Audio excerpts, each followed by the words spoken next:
আসসালামু আলাইকুম রহমতুল্লাহ। সম্মানিত দর্শক সবাই কেমন আছেন? আশা করি সবাই খুব ভালো আছেন, সুস্থ আছেন। যেহেতু শীত এসে পড়েছে আর এই শীতের ভিতরে আমাদের কবুতরগুলো নিয়ে আমরা অনেকটাই চিন্তিত হয়ে যাই যে কিভাবে কি কাজ করলে আমরা আমাদের কবুতরগুলোকে এই শীতের ভিতরে সুস্থ সবল রাখতে পারবো এবং রোগমুক্ত রাখতে পারবো। তো আজকে আপনাদেরকে 5টি টিপস দিব, 5টি উপায়ের কথা বলে দিব। এই 5টি উপায় যদি ফলো করেন এবং আপনাদের কবুতরের লফটে যদি প্রয়োগ করেন, তাহলে আশা করি যে এই শীতের ভিতরে আপনি আপনার কবুতরগুলোকে সুস্থ সবল এবং রোগমুক্ত রাখতে পারবেন। তো প্রথমে এক এক করে আপনাদেরকে আমি সবগুলো উপায় এবং টিপসগুলো বলে দিচ্ছি। তো প্রথমে আপনারা যে কাজটা করবেন, আপনাদের কবুতরের লফটে যেন আপনার কবুতরগুলো সুস্থ সবল থাকে এবং রোগমুক্ত থাকে, সেটা হচ্ছে যে যেহেতু এখন ঠান্ডার সময়, তো সেক্ষেত্রে আপনি যদি বাইরে কবুতর পালন করেন থাকেন বা আমার মতন এরকম যদি লফটের ভিতরে কবুতর পালন করে থাকেন, তো বাইরের ভিতরে যদি পালন করে থাকেন তাহলে সেক্ষেত্রে আপনার সমস্যাটা একটু বেশি হবে। সেটা হচ্ছে যে যেহেতু ঠান্ডার সময় খুব ভালো পরিমাণে ঠান্ডা ঠান্ডা বাতাস বয় এবং ঠান্ডা একটা কুয়াশা বের হয়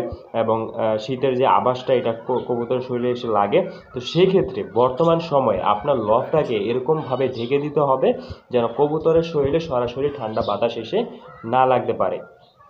যখন আপনাদের কবুতরের শরীরগুলোর ভিতরে ঠান্ডা বাতাসটা সরাসরি না লাগবে, তখন কিন্তু আপনার কবুতরগুলো গরম থাকবে এবং সুস্থ সবল থাকবে। এবং দ্বিতীয়ত যে কাজটা করবেন সেটা হচ্ছে যে এই শীতের ভিতরে আমরা কিন্তু যেমন কবুতর পশু পাখি অলস হয়ে যায়, তেমন কিন্তু আমরা আমাদের কাজকর্ম থেকে একটু অলস হয়ে যাই। বাট এই শীতের সময় আমাদের সবচাইতে বেশি কাজ করা প্রয়োজন আমাদের লফটের ভিতরে, বাট সেই কাজটা কিন্তু আমরা করে থাকি না, যার কারণে আমাদের পোষা প্রাণীগুলো অসুস্থ হয়ে যায়।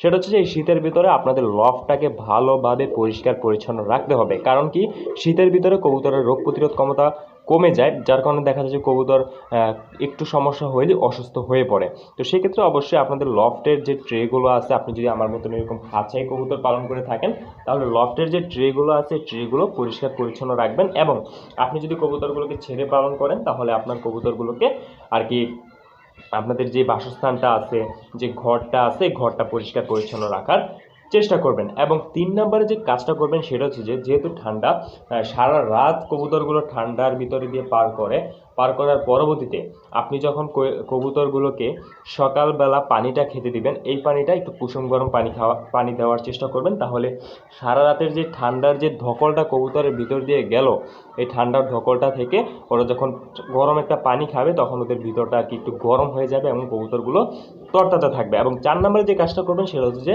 আমরা গরমের সময় যেই খাবারই দিই না কেন, বাট এই শীতের সময় একটা খাবার আপনাদের মাস্ট কবুতরকে দিতে হবে, সেটা হচ্ছে গিয়ে সরিষা দিলে আপনার কবুতরগুলো গরম থাকবে এবং কবুতরগুলো তরতাজা থাকবে। এবং 5 নম্বরে যে কাজটা করবেন সেটা হচ্ছে যে আমাদের যদি খাঁচাগুলো খেয়াল করেন, তাহলে আপনারা দেখতে পাবেন যে প্রতিটা খাঁচার ভিতরে কাঠ দেওয়া আছে।